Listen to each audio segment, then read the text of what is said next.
오늘의 정치권 상황 깔끔하게 정리해드리겠습니다. 여당 야당 크로스 김과 박과 함께 김과 박당.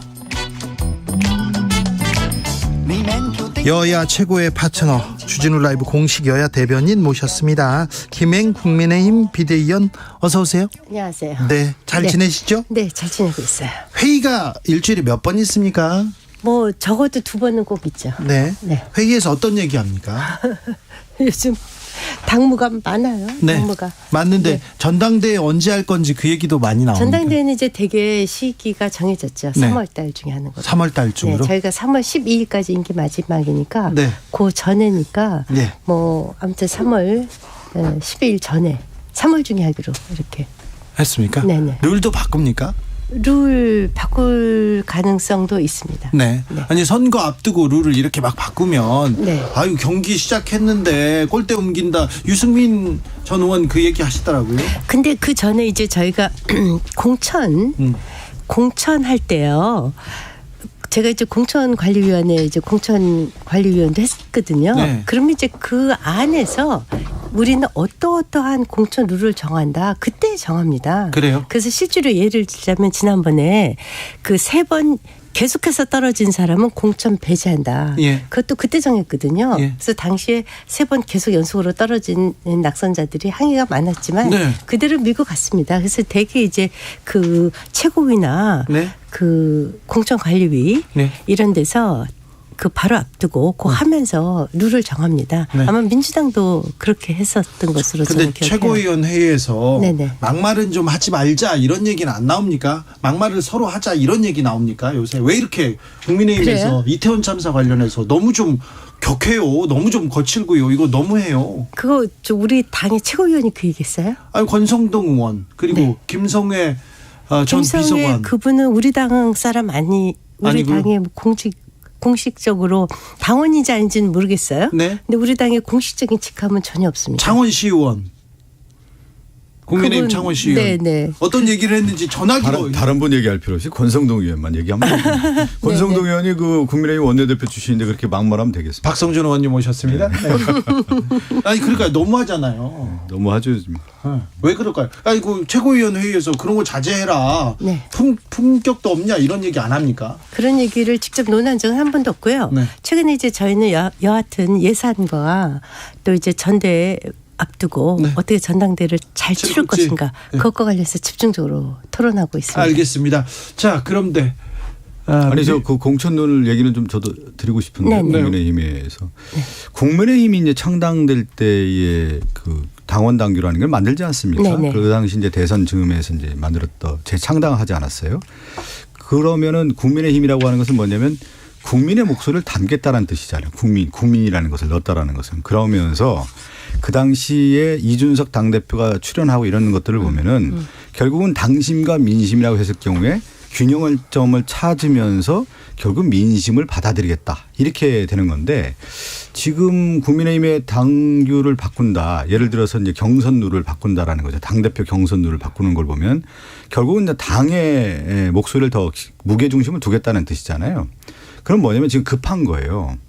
지금 현실에서 봤을 때 국민의힘의 초기에 윤석열 정권이 들어서면서 대통령과 그 당대표가 단일 대우 형성이 되는 거거든요. 그럼 공천룰을 바꿀 필요도 없는 거예요. 근데 지금 공천룰을 공천룰이나 경선룰을 바꾸겠다라는 건 뭐냐면 급한 거죠. 지금 현실이 뭐냐면 박성준 의원님. 제가 한 말씀만 딱 네네. 드리고 국민의힘에 있는 당의 네. 취약성을 그대로 드러나는 거면서 그것을 인정하는 꼴이 되는 거예요. 그런데요. 집권 초기에 취약성이 그대로 드러났다. 아니 이렇게 보는 거죠. 의원님 근데 예. 민주당도 민주당 당권 이재명 경쟁할 때 대표 뽑을 때 바꿨잖아요. 그때 왜 바꿨어요? 아니 그거는 저기를 바꾼 게 아니라 당심뿐만 아니라 민심을 더 받아들이겠다라고 그 여하튼 하는 룰을 바꿨잖아요. 그게 이재명 대표한테 유리하다라고 판단했다고 저희는 보고 있어요. 여하튼 바로 바꿨잖아요. 뭐냐면 아니 민주당에서도 제가 바꿔놓고. 그게 이제 시대의 흐름에 대한 얘기를 하는 거잖아요. 네네. 시대의 흐름은 기존의 우리나라 이제 정당이라고 하는 것은 당원 중심에서 결국은 뭐였냐면 민심을 더 받아들인 쪽으로 해서의 경선 룰이라든가 이게 전반적으로 바꿔왔단 말이에요. 그래서 최대 50대 50까지 왔단 말이에요. 네네. 그것이 이제 전반적인 추세였는데 네네. 지금 그렇기 때문에 지난 대선에서도 민주당도 민심을 더 받아들이겠다는 차원에서의 당규를 바꿨고 그런 경선룰을 바꾼 것이죠. 제가 이 얘기는 시대의 흐름에 대한 반영을 하는 거예요. 지금은 국민의 각성된 힘이 그 정치를 이끌어가는 힘이 에너지가 더 강하기 때문에 결국 민심을 받아들여야 된다는 도도한 물결에 의해서 그렇게 바꿨는데 지금 국민의힘은 집권 초에 제가 얘기를 드리는 거잖아요. 집권 초에 그것도 대통령의 수권 정당이 룰을 바꾸겠다. 이것은 뭐냐면 취약성을 그대로 드러낸다는 뜻이에요. 얘기하죠. 그리고 잠깐만 한 말씀만 드리면 누구 얘기할 필요가 없어요. 왜 뭘 이렇게 자꾸 비교해요. 그 현실을 얘기하면 되는 거죠. 네, 알겠습니다. 아니 그래서 제가 이제 말씀드렸듯이 이제 이재명 대표께서도 바꿨으니까 그것에 대해서는 제가 민주당에서 얘기할 바가 없다고 생각하고요. 다행히도 저희가 지금 가장 고민하는 게 바로 시대의 흐름이에요. 저희 비대위에서 논의하는 게 그게 뭐냐면 자 이제 선거는 저희가 뭐 3대 7을 했었던 적도 있고 2대 3대 2대 3 뭐 이런 식으로 여러 가지 현장 투표랑 섞었던 적도 있고 늘 당원 당규의 룰은 바뀌었습니다. 굉장히 많이 자주 바뀌었어요 사실은. 그런데 시대의 흐름을 저희는 이렇게 지금 보고 있는 거예요. 이준석 당대표를 뽑을 시점에 당원 수가 한 20만 명 정도였어요. 그런데 지난 대선 거치면서 지금 당원이 100만이 됐어요. 그래서 당원들이 요구하는 게 책임 당원제를 분명히 해달라. 그리고 이것은 미국에서도 마찬가지입니다. 그래서 미국에서 100% 현장 투표를 하는 거죠. 그래서 시대의 흐름에 맞게 당원들이 주인인 정당을 만든다는 것이 시대의 흐름이기 때문에 이것을 고민을 많이 하고 있고요. 자, 한 당에서는 민주당에서는 시대의 흐름. 자, 민심, 국민들의 의견을 더 많이 듣겠다. 자, 국민의힘에서는 시대의 흐름. 당원들의 말을 더 듣겠다 이렇게 생각하시는 전당대회 때. 전당대회 때. 네. 왜냐하면 공직 후보자를 뽑을 적에는 전당대회에 당대표를 뽑는 거와 공직 후보자를 뽑을 때는 다른데요. 공직 후보자는 이제 일반 선거에 나가는 거기 때문에 공직 선거는 국민들의 축제고 전당대회는 당원들의 축제이거든요. 명확히 구분이 되고요. 그래서 공직 후보자 뽑을 적에는 저희는 100% 민심으로 하기도 했어요. 지금 그런데 이제 이렇게 보여지는 거죠. 우리가 이제 정치라고 하는 것은 내가 표현하는 것도 있지만 어떻게 비춰지느냐도 매우 중요한 거잖아요. 이제 국민의힘의 지금 당권 경쟁 구도로 봤을 때 지금 민심을 받아들일 수 있는 당대표가 없다라는 거 아니에요. 그러니까 이 얘기는 어떤 뜻이냐면 윤석열 대통령과 같이 노선을 걸어서 국민의힘이 이끌 수 있는 당대표가 보이지 않는 가운데에서 유승민 카드가 떠오르니까 유승민 카드를 제거하기 위해서 당원 당규를 바꾸겠다. 그런 뜻으로 비춰진단 말이죠. 그것이 오히려 취약성을 드러낸다는 말씀을 드리는 겁니다. 오히려 정정당당하게 승부를 하면 되는 것이죠. 저희는 유승민 당대표 말씀을 드리면 지난 경기지사 선거 때 5대5로 했거든요. 그리고 김은혜 후보는 당시 현역이라는 이유로 5% 감상까지 받았어요. 그럼에도 불구하고 졌습니다. 당시에 역선택도 없었어요. 역선택 없이 5대5로 했어도 유승민 전 의원에 비하면 김은혜 의원은 초선 의원이거든요. 네. 그럼에도 불구하고 떨어졌습니다. 그런데 권성동 의원이 지금 당권 도전을 공식화했습니다. 그런 보도가 서울신문 단독 보도로 나왔고요. 권성동 의원은 역선택 방지 조항 도입돼야 한다 이렇게 얘기하는데 그러면 역선택 방지 조항 도입할 필요도 없잖아요. 그런데 있잖아요. 100%면 역선택 도입할 필요 없어요. 그런데 권성동 의원께서 잘 모르시는 게 하나 있는데 저희 당은 늘 역선택이 있었어요. 그래서 당원 당규에는 3대 7로 이렇게 되어 있었고 그래서 이준석 당대표 때도 역선택을 저희가 적용을 했어요. 근데 그거는 당원 당규에 있지 않고 여론조사 소위에 여론조사의 기술상 민주당이나 정의당 지지자들이 들어오지 않기 위해서 역선택을 도입한다는 문안이 있습니다. 그래서 당원 당규상에는 없지만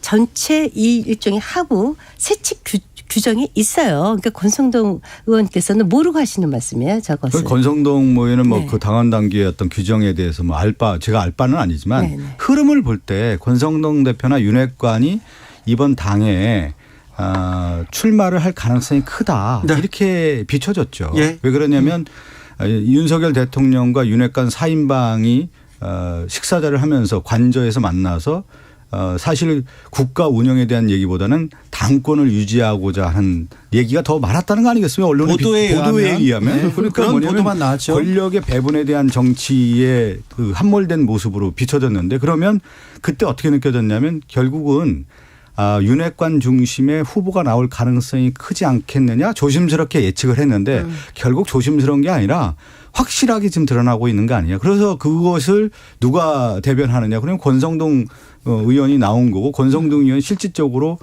지금 그동안에 원내대표 물러나서 조용히 있다가 다시 정치 전면에 나섰잖아요. 국정조사가 됐든 모든 이슈에 대해서 얘기하는 걸 보면은 이게 수순이었겠구나. 네. 그것이 장제원 의원도 그것을 뒷받침해 주는 그런 모습을 볼 때 일정한 수순에 의해서 지금 나오는 거 아니야. 이렇게 읽혀지는 것이죠. 근데 저희 당의 지금 네. 후보군이 네. 한 10분 정도 돼요. 예. 네. 그분들 거의 다 출마하실 것 같던데. 네네. 한 근데 10분 출마를 정도 돼요. 하는데 이제 거기 네. 결국에 이제 무게 중심이라고 하는 것은 이제 느껴지겠죠. 네. 느껴질 때 권성동 의원이 나온다고 하는 것은 거기에 무게 중심이 실리지 않겠습니까? 네. 또 유승민 전 의원이 어제 이 자리에 앉아가지고 이런 네. 얘기하셨어요. 경기도지사 경선 하는데 그 당시에 대통령 측에서 별별 수단 방법을 다 동원해서 떨어뜨리더라. 사람들도 못 만나고 선거를 치렀다. 이런 얘기를 하더라고요. 네. 지금도 유승민을 잡아라 이렇게 지금 거의 모든 사람들이 유승민을 견제하는 거 아닙니까? 저는 있잖아요. 이분이 대통령실에서 각 지구당에 연락해서 유승민을 만나지 마라 그런 식의 오더가 저는 민주당에서도 불가능해요. 그런 식의 그거 가능해요? 정당에서 그게 불가능하다는 얘기예요. 그래서 이분이 도대체 무슨 얘기를 하시는지 모르겠고 처음에는 당심이 민심이다. 처음에 출발하실 때 그렇게 말씀하시고 막상 경선 떨어지니까 무슨 대통령한테 당했다 이렇게 말씀을 하시는데 저희 100만 당원이거든요. 당심이 민심이라고 생각해요. 100만 당원들한테 선택받지 못하는 사람이 당대표가 그렇게 될 자신이 없으면 당을 어떻게 이끌고 나가겠어요? 지금 그런데 김행 비대위원마저도 유승민 전 의원한테 좀 비판적인데 네네. 거의 모든 지금 국민의힘 분들이 나와서 네. 어디에서 또 인터뷰를 통해서 다른 또 기자회견을 통해서 거의 유승민만 이렇게 계속해서 때리거든요. 안 때려요. 안 때리고 그분 자꾸 때리면 또 커지잖아요. 또. 출마하시면 좋겠어요. 출마하셔서 네. 어떠한 예컨대 제가 어저께 부산에 가서 조경태 의원님 만났어요. 네. 조경태 의원님이 제일 먼저 100% 당원 투표를 주장하셨어요. 근데 그분은 민주당에서 오셨어요. 네. 그래서 제가 조경태 의원님한테 정말 의외다. 네. 민주당에서 오셨으면 유승민 의원님은 그래도 민주당에 계셨던 분은 아니에요. 전 의원님은. 네. 제가 어떻게 민주당에서 오셔서 그런 주장을 하세요? 그랬더니 그분이 딱 그러세요. 당대표는 당심으로 뽑는 겁니다. 그게 정당 민주주의입니다. 그것이 바로 조경태 의원님의 말씀이셨어요. 네. 조경태 의원님은 자기 지역구에 네. 핵무기 들여놓겠다고 이렇게 그런 주장도 하셨어요. 아무튼 그분도 그렇게 우리가 얘기하시더라고요. 정당사를 얘기할 필요가 없이요. 네. 우리가 이제 정당이라고 하는 것을 보통 우리가 얘기하는 진보 보수 계급 정당에서 출발하지 않았습니까? 네. 그러다가 그것이 이제 당원 중심으로 해서 진성 당원 중심으로 움직여야 된다라고 하는 것이 정당사였는데 네. 어느 순간 보니까 유권자층이 다 변화됐단 말이에요. 그 유권자들을 다 변화되다 보니까 정당이 어떻게 바뀌었냐면 캐치홀 파티로 바뀌었단 말이에요. 그래서 뭐가 됐냐면 당심이 아니라 결국은 민심도 그것을 룰에 반영을 해야 된다라고 하는 것이 이제 대세가 왔고 지금도 그것은 변함이 없는 거예요. 그런데 그것을 다시 퇴행하고자 하는 것이 지금 국민의힘이기 때문에 제가 취약성이 드러난다는 말씀을 드리는 겁니다. 그렇게 말씀하시면 네. 지금 미국의 그 100% 현장 코커스로 현장 당원 투표 뽑는 미국의 정치 제도가 가장 후진적인 제도라는 말씀이신데 전당대회 룰 얘기는 이 정도까지 하죠. 네. 국민들은 별로 관심이 없거든요. 룰을 네. 어떻게 하는지. 네. 저거 삽바 싸움 하는 거 아니야? 공천권 두고 자기네들 밥그릇 챙기기 하는 거 아니야? 이런 생각이 드는데 국민의힘 전당대회에서 룰 얘기를 너무 많이 하는 것 같습니다. 민주당도 그랬어요. 민주당 경선 때. 그러니까 이제 룰이라고 하는 경우는 네. 항상 지금 얘기한 것처럼 논란이 될 수밖에 없는 건데 네. 제가 네. 가장 중요한 건 뭐냐면 그 시대 흐름을 반영해야 된다는 거예요. 알겠습니다. 퇴행을 했을 경우에는 그 부메랑이 엄청 크다는 겁니다. 시대의 흐름을 읽는 국민의힘 민주당의 시각차가 커 보입니다. 그런데 국정조사 이거 어떻게 됩니까? 이태원 참사 국정조사 하기는 하는 겁니까? 국민의힘한테 물어봐야 되겠어요. 보이콧 합니까? 저희는 일단 국정조사 그 특위위원들이 다 사퇴를 했고요. 일단 예산안이 통과되면 주호영 대표께서 그 그때의 상황을 보고 예를 들어서 국정조사 민주당에서 주장하는 국정조사 내용이라든가 그 현장 조사 또 부르겠다는 기관 등등을 보고 합리적인지 판단한 다음에 합리적이라고 보면 그 특위위원들을 다시 설득하겠다. 이런 것이 입장입니다. 그 여야 이제 합의하고 나서 네. 국회에서 국정조사 관련된 투표를 하지 않았습니까? 네네. 그런데 그 투표했을 때 국정조사 여야 합의한 것을 반대 투표한 분이 있더라고요. 그래서 깜짝 놀랐어요. 그 장제원 의원이더라고요. 예. 반대 투표하지 않았어요. 지금도 얘기해요. 윤한홍 의원도 반대했고 예. 결국 뭐냐 윤핵관의 중심에서 반대를 했기 때문에 저는 딱 느낌이 우리 감이라는 게 있잖아요. 아 이것은 국정조사가 국정조사 특위가 상당히 어렵겠구나. 걸림돌이 있겠구나. 결국은 당의 중심이라고 하는 세력이 네. 시그널을 준 거 아니에요. 네. 뭐냐면 윤석열 대통령과 가장 가까운 윤핵관이라고 하는 장제원 의원이나 윤한홍 의원이 국정조사 여야 합의한 내용에 대해서 투표를 했는데 반대 투표를 정확하게 던졌다라고 하는 것은 의원들에게 시그널을 준 거 아니겠습니까? 이 국정조사 특위가 네. 이건 잘못됐다라고 국민의힘 의원에게 시그널을 준 거고 그것은 제가 읽혀질 때 아 국정조사 특위는 상당히 앞으로 어렵겠구나. 그냥 그대로 읽혀지더라고요. 저는. 국정조사를 네. 처음에 국민의힘에서 반대했었어요. 그런데 실질적으로 100분 이상의 국회의원들이 찬성을 했죠. 네. 정진석 그 비상대책위원장도 찬성을 하고 주호영 원내대표의 손을 들어줬습니다. 네. 물론 장제원 의원은 반대했어요. n분의 1이죠. 저희 국회의원 115분인가? 예, n분의 1입니다. 그런데 그때 합의할 적 당시에 예산안 통과 때문에 고육지책으로 한다라는 것이 주호영 원내대표의 말씀이었어요. 그런데 뜬금없이 이상민 해임안은 원래 국정조사는 책임 소재 규명과 재발 방지에 집중되어 있었거든요. 그것과 관련된 증인들을 부르기로 했고 그래서 어디까지 증인을 부를 거에 대해서 상당히 논의도 있었죠. 그런데 거기에 이상민 장관의 해임안은 저희는 진짜 뒤통수 맞은 것 같은 느낌이에요. 그것은 분명히 대통령께서도 입장을 여러 번 천명하셨어요. 모든 것이 다 끝난 후에 책임을 분명히 규명하겠다라고 수도 없이 얘기를 했거든요. 근데 장제원 단 한 사람 n분의 1 그분 얘기를 갖고 처음부터 할 생각이 없었다. 이건 너무나 침소봉대예요. 침소봉대가 아니라 이제 정치는 해석이 아니겠습니까? 해석의 능력을 가지고 이제 하는 건데 저는 제가 그 얘기를 드렸잖아요. 이 윤핵관이라고 하는 분들이 대통령과 관저에서 식사하고 그런 정치 일정에 대한 논의들을 했는데 가장 중요한 국민들이 바라볼 때 이태원 참사에 대해서 진실 규명과 책임자 처벌과 이런 과정들이 있지 않습니까? 네, 그 과정에 가장 필요한 게 책임 소재를 밝히기 위한 조사 내용을 국정조사라고 하는 것을 해야 되는 건데 맞아요. 그 책임을 맞아요. 해야 되는 건데 네. 그 핵심 세력이 네. 반대 투표를 던졌다라고 하는 건 뭐냐면 이렇게 읽혀지는 거잖아요. 아 대통령의 생각인가? 라고 읽혀질 수밖에 없는 것이죠. 그랬으면요. 그랬으면 100분 이상이 찬성하지 않았어요. 그러니까 시그널이었으면 그 전에 장제원 의원이 다니면서 이거 대통령의 뜻이니까 전부 다 국정조사 반대. 그러지 않았고요. 100분 이상이 찬성을 했어요. 그리고 자 보세요. 말씀하셨듯이 국정조사의 제일 중요한 것은 책임 규명입니다.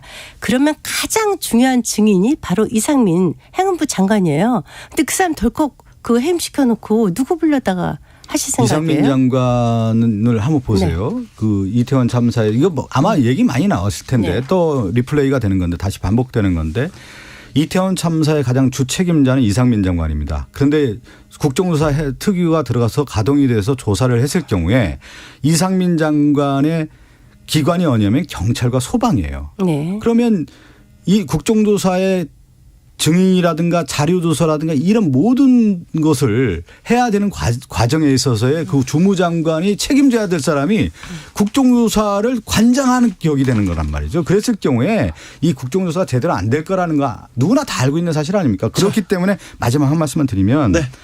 유가족들이 이상민 장관 파면하라는 거 아니겠어요. 자, 유가족들은 그 그런데 책임은 책임 소재에 따라서 엄중하게 하겠다고 이미 수차례 천명을 했고요. 아니 핵심 직인을 빼놓고 그 사람 해임시켜놓고 심지어 탄핵 얘기까지 나오면서 국정조사를 못 털어요. 자, 핵심이 김행 비대위원 빠졌는데. 하나만 묻겠습니다. 네. 만약에 민주당에서 이렇게 해임안 통과시키고 올리면 대통령은 거부권 행사할 것으로 보이시나요? 뭐 시기는 좀 조절할 수 있죠. 알겠습니다. 여기까지 하겠습니다. 이 내용은 2부에서 저희가 자세히 얘기 나눠보겠습니다. 이재명 대표 얘기를 조금만 물어보는데 이 사법 리스크에 대해서 당에서 다른 얘기가 좀 나옵니까? 지금 얘기는 없죠. 뭐 일부 언론 인터뷰에서는 김종민 의원도 그렇고 뭐 조금 부정적인 얘기를 그렇지는 않아요. 지금 보면은 지금 검찰 수사의 전형적인 진행 과정들을 보면 네. 검찰 수사가 누구에게 의존했습니까? 유동규의 입을 통해서 입을 했잖아요. 네. 그런데 어느 날 유동규의 입을 통해서 언론에서 실질적으로 유동규의 진술 내용을 가지고 쭉 나왔단 말이에요. 그런데 그 진술의 신빙성과 일관성이 없다라는 게 이제 드러났단 말이에요. 그리고 나서 유동규는 어느 날 싹 사라졌어요. 사라지고 나서 누가 또 등장하냐면 남욱이라는 또 배우가 또 등장하지 않습니까? 변호사인데. 그 남욱의 진술에 의해서 또 언론에서 검찰발 기사들이 쭉 등장했다가 남욱의 또 진술이 신뢰성이 없다라는 게 김만배의 입을 통해 드러나지 않았습니까? 그 과정들에서 가장 중요한 이재명 당대표와 관련된 내용에 대한 실질적인 게 뭐가 나왔습니까? 지금 봤을 때. 검찰이 지금 몇 개월 동안 이 잡듯이 잡았는데 뭐가 있는 거예요 지금요? 아직 조사가 진행 중이고요. 그래서 지금 조사는 마지막으로 이재명 대표를 향해서 가고 있고요. 그리고 보세요. 이 범죄는 진중권 그분이 말씀하신 것처럼 아주 심플해요. 심플한 게 뭐냐면 지방 권력을 이용한 허가권의 사적 이용이에요. 자 보세요. 1조 원이 넘는 이익을 민간이 가져갔어요. 그것의 최종 결재권자가 이재명 대표예요. 이재명 대표가 없었다면 그 같은 모든 허가가 불가능해요. 그러니까 그 사람을 빼놓고 그거를 1조 원이 넘는 사적 이익을 취하게 한 것을 유동규가 했다? 말이 안 되거든요. 그거요. 조그만 회사에서도 있을 수 없는 일이에요. 그래서 이것은 누구의 증언이 바뀌었다 말았다 이런 얘기를 할 필요가 없어요. 서류가 말해주고 있어요. 서류가. 그건 뭐 충분히 네. 그 대선 과정에서도 그렇고 지금까지도 뭐 나왔던 얘기니까 네. 공영개발로 하는 과정에서 이제 그런 것들에 대한 이미 공영개발, 민간개발의 문제가 아니라 무슨 사적으로 이익을 그렇게 민간 단체에 줄 이유가 없었다는 거예요. 앞으로 이제 개발 사업 관련된 부분이 있잖아요. 네. 지금 이것뿐만 아니라 서울시든 그렇든 다 전수조사 해야 될 겁니다 앞으로. 네. 그럼요. 전수조사를 하기로 네. 대장동 얘기가 나왔을 때. 그리고 제일 중요한 게 대장동과 관련된 조사가 제대로 되고 있어요 지금요. 가장 핵심 당사자라고 하는 김만배 지금 제대로 조사됐습니까? 박영수 특검 그 당사자들 조사가 됐습니까? 지금 봤을 때 대장동과 관련된 내용들이 안 나오기 때문에 제대로 안 됐기 때문에 특검에 대한 얘기가 나온 거 아니겠습니까? 그래서 조사를 네. 지금 하고 있지 않습니까? 지금 이재명 대표는 민생 투어를 시작했는데 그런데 자꾸 측근들이 떠난다, 혼밥한다, 리더십 흔들린다 이런 기사 언론에 나오는데 이거 뭡니까? 가짜뉴스죠 그거. 가짜뉴스입니까? 그런 거 아니에요? 아니 제가 알기로는 내가 당 대변인이잖아요. 네. 그 기사 보고 무슨 혼밥을 해요. 맨날 점심 저녁 다 일정이 있어서 같이 식사를 하고 있는데 그 일정들이 다 있는데 그건 잘못된 뉴스죠. 네. 네, 말도 안 되는 네. 뉴스가 가끔 보면 나오긴 하던데. 네. 민주당도 가짜뉴스 들으니까 억울한가 봐요. 우리 진짜 민주당 말 가짜뉴스 생산 좀 하지 말아주세요. 아니 무슨 김의겸, 장경태 이런 분들 전부 가짜뉴스 이렇게 만들어내는데 그거 그 정도가 그렇게 억울하시면 진짜 가짜뉴스 좀 만들지 마세요. 가짜뉴스 요새 국민의힘에서 많이 만들었죠. 네. 조작하고 맨날 뭐 지금 뭘 조작했나요? 지금 보면 고발사주 관련된 내용이라든가 지금 사회공무원 피격 사건 관련된 부분에 대해서 정말 이거 제대로 좀 조사 중인데 무슨 가짜 뉴스예요? 지금 보면 봐봐요. 제가 그때 네. 국방에 있었는데 여야 다 만나서 그 내용에 대한 것을 월북 추정에 대한 얘기들 다 그 내용에 대해 인정하고 나서 지금 이렇게 바뀌었는데 지금 158명 이렇게 숨진 사람에 대해서는 제대로 조사도 안 하고. 그러니까 국정조사. 자 보세요. 그러니까 제발 이상민 장관 불러다가 핵심 증인으로 갖다 놓고 국정조사 하자고요. 해임시키지 말고요. 우리가 원하는 거 아니에요. 그래서 조사를 해야죠. 이상민 그럼요. 장관. 그러려면 왜 해임을 해요? 아니 불러다 조사하시지. 제가 얘기하잖아요. 똑같은 반복이에요. 지금 장관으로 있었을 경우에 조사가 제대로 되겠냐라고 하는 문제의식을 해야 돼요. 이상민 장관이 지금 역대 우리나라 잠깐 들어보세요. 무슨 국정조사를 정부에서 해요? 이렇게 참사가 일어났을 네. 경우에 주무장관이 책임지지 않고 그 자리 지키면서 조사의 담당자가 되는 경우가 어디 있습니까? 조사 받아야 할 대상자인데 담당자가 되고 있잖아요. 아니 이상민 장관을 빼놓고 국정조사 하겠다는 건요. 안고 빠진 찐빵이에요. 아니 못들어 국정조사를 신청해서 해요. 충분히 가능합니다. 그것은. 자, 그 얘기는 제가 충분히 2부에서 가능합니다. 일반 증인으로 충분히 가능합니다. 다른 이야기로 넘어가겠습니다. 안고 빠진 찐빵은 정말 시청률이 안 나올 겁니다. 그렇지는 않을 네. 겁니다. 네. 단팥으로 저희가 죄송합니다. 죄송합니다. 죄송합니다. 윤석열 단팥 대통령의 찐빵. 사면론 어떻게 생각하시는지요? 이명박 전 대통령은 특별 사면 거의 된 것처럼 보이고요. 그리고 김경수 전 지사에 대한 사면 복권은 없다 이런 얘기가 계속 들려오는데요. 이 뉴스 어떻게 듣고 계십니까, 김행? 일단 이제 의원님? 언론 보도니까 네. 예단할 수는 없고요. 사면은 사실 대통령만이 갖고 있는 고유 권한입니다. 그래서 이제 문제는 사면만 하지 말고 복권까지 해달라 이 얘기 아니에요? 그래서 그러면 총선 대선 출마할 수 있죠. 그걸 본인이 딜할 수 있는 건 아니죠. 아니 저는 이명박 전 대통령을 수사했던 담당자가 누구였냐면 윤석열 중앙지검장 아니었어요? 네네. 그러면 윤석열 지검장이 당시에 이명박 전 대통령을 기소하고 수사했고 네. 감옥까지 보내지 않았습니까? 네. 그 이유가 무엇인지에 대한 부분하고 그 이유가 잠깐, 무엇인지는 예. 한동훈 서울중앙지검 3차장이 예. 이렇게 발표한 브리핑 내용이 있어요. 뭐 한번 찾아 들어보시면 굉장히 그 좋습니다. 이유가 있는데 네. 그러면 지금 사면에 대한 이유가 명확합니까? 제가 볼 때? 지금 어느 날 갑자기 사면한다는 거 아니겠어요? 이렇게 되면은 몇 번 나오긴 했지만 사면에 대한 정당성이라고 하는 부분 그리고 사면이라고 했을 경우에 결국 국민에 대한 합의에 대한 부분 아니겠습니까? 대통령의 고유한 권한이라고 하지만 국민이 바라봤을 때 타당하냐에 대한 부분이 있잖아요. 자, 구속시켰을 때 당시와 지금 사면에 대한 당사자가 같은 분 아닙니까? 그러면 네. 충분하게 설명이 돼야 되는 거죠. 그냥 사면하겠다 얘기하면 안 되는 거죠. 사면은 예. 문재인 대통령께서도 하셨고 여태 모든 대통령이 그래서 정치인 사면에 대해서 주저하는 겁니다. 그래서 지난 8.15 때 이명박 대통령이 사면시켜달라고 보수 쪽에서 그렇게 요청했음에도 불구하고 대통령께서 안 하셨어요. 이번에도 보수 진보 할 것 없이 많은 요청이 있지만 아직 김경수 전 지사가 어떻게 될지는 모르겠어요. 그렇지만 분명한 것은 대통령이 옛날에 권위주의 시대에는 왕이 은사 같은 거거든요. 네. 그래서 국민 통합을 위해서 대통령이 할 수 있는 고유 권한이에요. 그때 모든 사면은 특히 정치인 사면은 국민들의 저항이 있습니다. 그럼에도 불구하고 그것을 했던 역대 대통령들의 이유가 있는 거예요. 제일 큰 이유는 아시다시피 국민 통합이죠. 국민 통합이라고 했는데 제가 하나 말씀드렸는데 지금 그 기동민 의원도 좀 말씀을 했던데 윤석열 대통령이 이제 사면한다고 하는 이명박 전 대통령 관련해서 형기는 한 15년 남은 겁니까 지금? 네. 근데 그 김경수 전 지사 같은 경우는 한 5개월 남았다고 5개월이 하더라고요. 안 남았습니다. 5개월이 채 안 남았는데 같이 사면한다? 뭔가 이렇게 끼워 맞추기 한 느낌 아니에요? 그 느낌이 있잖아요. 네네. 아니 지금 그 얘기가 이거죠. 사면 말고 복권까지 해달라 이 얘기거든요. 그런데 그걸 본인이 얘기할 수 없다는 거예요. 아니 그러니까 국민 통합이라고 얘기했는데 이명박 전 대통령과 김경수 지사하고 같이 이렇게 올릴 필요가 뭐 있습니까? 정면 승부하면 되죠. 김경수 지사 아니고 지금 얘기한 것처럼 이명박 전 대통령 사면하겠다 하면 그렇게 나오는데 왜 김경수 지사까지 이렇게 해서 국민 통합이라고 하는 하나의 어떻게 보면 포장을 한 거 아니에요. 포장을 하는데 그 포장지 안에 왜 김경수 지사를. 아직 결정된 거 없고요. 네. 아직 결정된 적 없지만 제 개인적으로는 진짜 그랬으면 좋겠어요.